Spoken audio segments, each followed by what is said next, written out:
It's the Real Housewives of Atlanta, Season 6, Episode 18, review, recap, and opinion by Meet Magazine Views on YouTube, no spaces.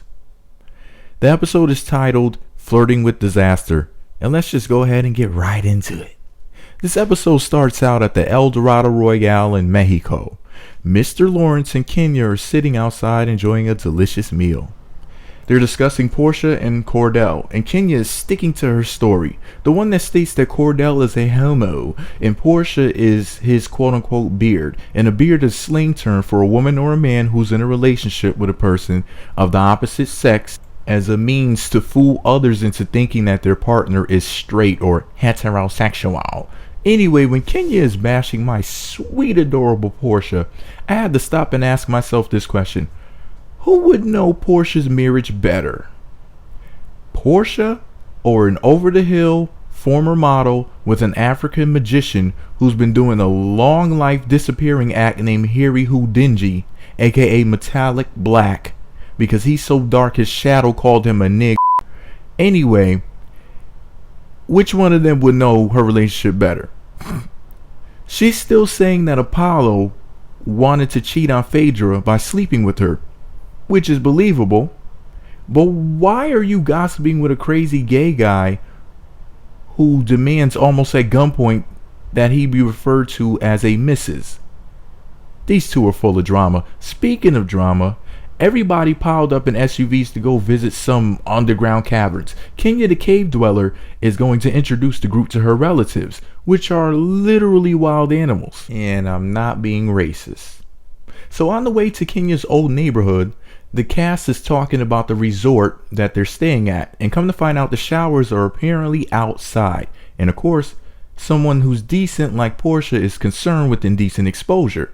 But someone who's not so decent like Greg, the old pervert, he tells her to quote, show what you got, and go on to bless someone. He sounds like a Dantis. You know, the preacher from the Church of Booty and Twerking. The one that worships big butt women? Yeah, just like that guy. And this is why even Christians don't like Christians. So in the other SUV, Candy and Toddler are being questioned about their marriage by the group. The others are trying to force them to hurry up already and get married, get it out of the way. And Peter Le Pew, the black skunk, just can't keep his jaw-making mouth shut. Not jaw-making, but jaw-making. And he points at Candy and says, you're going to keep bullshitting around, and then Toddler is going to get frustrated and throw a tantrum. Then the inevitable is going to happen. Yep, he's going to go get with Carmen, and you, Candy, are going to die in a house full of cats with your crazy mother. And Todd gave Peter that look like, I see Cynthia's still not putting out yet. I will say this, in Todd and Candy's defense, they are afraid that if they were to get married, their wedding will turn into a funeral because Mama Joyce might shoot up the place. So that's a good enough reason to live in sin and fornicate and live. So the group arrive at some sort of cageless zoo. And there's monkeys everywhere and even an anaconda. Yes, the world's largest snake. And as expected, Kenya is up for the challenge. I'm in trouble because Portia must like him small, because she was so frightened that Toddler and Candy had to walk with her just to go past the snake. So the filthy Mexicans, who are a lot like those stinking Chinese people, picked up the snake and secretly brought it to their restaurant. The cast will be eating it later, thinking that they're eating chicken. Don't eat meat in foreign countries. So the group walked through a raggedy cave, and it looks like Kenya's womb. It's dry, hollow, hanging, and everybody's been in it. So they walk around some more and find a pond in the cave, and Kenya and Apollo can't wait to hop in. Kenya gave Apollo that look like it's showtime. And yeah, he's about to go in. Peter isn't getting in the pool because Cynthia still didn't let him hit yet, and his balls are an anchor. So Peter is not about to drown in filthy Mexico. So Phaedra and Portia got in the pond next. And after some brief swimming, Kenya walked all of that booty up the stairs. And when I say stairs, I mean the stairs from Apollo's eyes. Yeah. He can see into the future the way he was looking at that chocolate crystal ball. He looked down the stairs to make sure Phaedra was distracted. Then he started poking away at Kenya with those daggers in his eyes. You'd think that this fool had x-ray vision the way he was looking at that ass.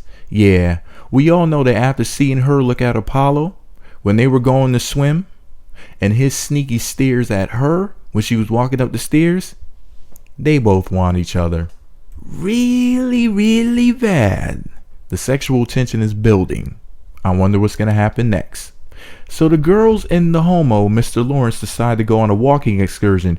Kenya wants to become fertile, so she invites all of the women except for two. The only women who were not invited are Phaedra and Portia because according to Sugar Shade Mosley, aka Kenya, they didn't support her efforts to get pregnant. So they have a pool party for four instead. Phaedra, Portia, Portia's drink, and Portia's hat.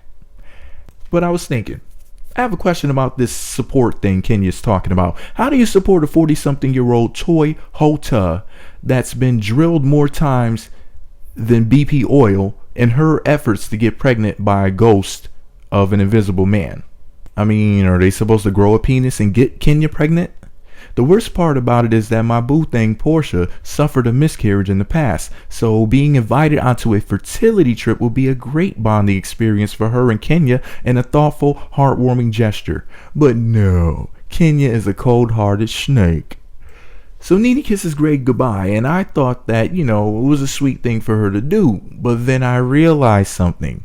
That was her way of saying that he's so old that he could die any minute. Shady! Anyway, they arrive at the Nene Spa, the Mayan Vision, and I'm thinking, I didn't know that Nene's drag queen alter ego, had its own spa. So while they're there, Kenya starts crying and basically repenting to Lucifer so she can become fertile again, and a shaman magically appears out of thin air, and he's a fat, bumbling fool. Somebody better watch this guy.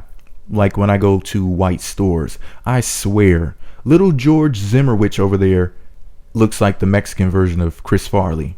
Better watch him. So the shaman blows some smoke out of his ass.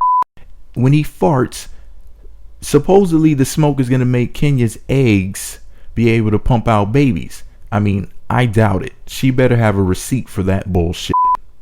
If hot air made you pregnant, Kenya would have more burnt babies than the Holocaust. I mean, Kenya is like a sauna, full of hot air. And old wrinkly rich men come 4 at a time to sit inside of her, relax, and forget about work and their wife and read the newspaper. So the shaman continues his scamming ritual as he picks up some grass and starts rubbing it on the women's breast. Whoa. So in order to go around groping random women, all you got to do is claim to be a shaman, pick up some grass and just smear it all over women's white shirts. Now that's a scam if I ever saw one. What would putting leaves on their breasts do? They ain't Eve, and this is not the garden. Your name may be Jesus, but you're not Jesus. Anyway, the charlatan shaman handed Kenya some inexpensive clearance rack statue from Home Cheapo. Not Home Depot, but Home Cheapo. Hey, it's Mexico. Don't judge them. So he hands it to her and says, "Hold this. It will get you pregnant." But she's going to be pissed when she finds out that the resort has a "you touch it, you buy it" policy written into the contract. Now, that thing may have cost 15 Mexican cents to make now, but she's going to be struck with $100,000 bill and a Mexican curse to boot. So then they sit in a cheap looking sauna type stone igloo looking thingy, and the shaman pours some dirty Mexican water on some coals, and they chant some crap in Spanish that's supposed to help Kenya get pregnant. So I heard the Mexican say something hilarious. He poured the water on the coals, then he said, "Manégrate!" Then he kept screaming, "Fuck, fuck, fuck." Then he ran outside, whipped out his cell phone and called his manager and said, "We got the manégrate." And the gringo manager was like, "Jesus, what does that mean?" And the shaman was like, "It means fuck. I put too much. Now she's gonna pop out babies like the Chris statue. It's about to look like Africa in here, and he smells like Africa." So the manager said, just go back up in there and act like everything is fine. And just act like you ran out because you were happy for her because she'll be pregnant in no time. So the guys, Peter, Todd, and Apollo, get together to go smoke a cigar at some place. And Todd is distraught about his future mother-in-law wanting him out of the picture. And I don't mean Photoshop either. I mean that hit that she put out on him. And Kenya and Mr. Lawrence pop up, and of course the homo wants to put a cigar in his mouth. He had his cigar clipped a long time ago. So Kenya dips her cigar into Todd's cognac because she likes her phallus wet. Now they begin talking about sucking and pulling on cigars, and Apollo wants Kenya so bad that he can barely think straight. She gets up to go get another drink, and bam! Just like the cave scene, he's all up in the booty. They say that before you eat with your mouth, you eat with your eyes. And Apollo's eyes are digging in and having seconds. All of that eye candy has him feasting his eyes on a buffet of booty. But he better watch out though. When Phaedra finds out, it's going to be his last supper. Boy, oh boy. Apollo the convict is on death row and he doesn't even know it. I hope you enjoyed your last meal, buddy, because Phaedra is going to give you the electric chair. So Kenya and Dead Man Walking decide to get some tequila at the bar and sit down and talk about who wants to screw who more. And Todd is chaperoning them because he doesn't want the cigar shop to turn into a porno film. We all know that Kenya could smoke with all three of her holes and blow smoke rings with them to boot. And Apollo was like, Toddler, get your little ass out of here. Let the grown folks talk. Go to bed. So Kenya wants for Apollo to be her friend. She is all like, look, my beef is with the wife, not with you. Let's be cool. And Apollo is all like, look, she wanted to be more than friends because he could have smashed a long time ago.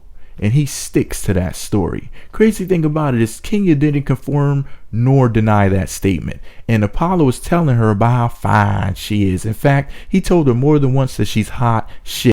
And he didn't jump up on it because his wife and family mean more to him than a fling. So Candy walks in looking cute. Then Phaedra walks in looking bloated. So Phaedra walks over to Kenya and Apollo raises his hands and freezes.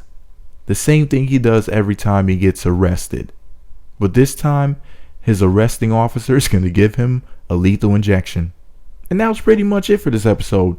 See you next time for the next review. And don't forget to comment below. Subscribe to my YouTube channel for more celebrity and reality TV news, reviews, recaps, and opinions. And if you like it, share the video on Facebook, Twitter, Google+, MySpace, or Toucans with a string in the middle, or even telepathically. Illuminati! In other words, tell a fucking friend.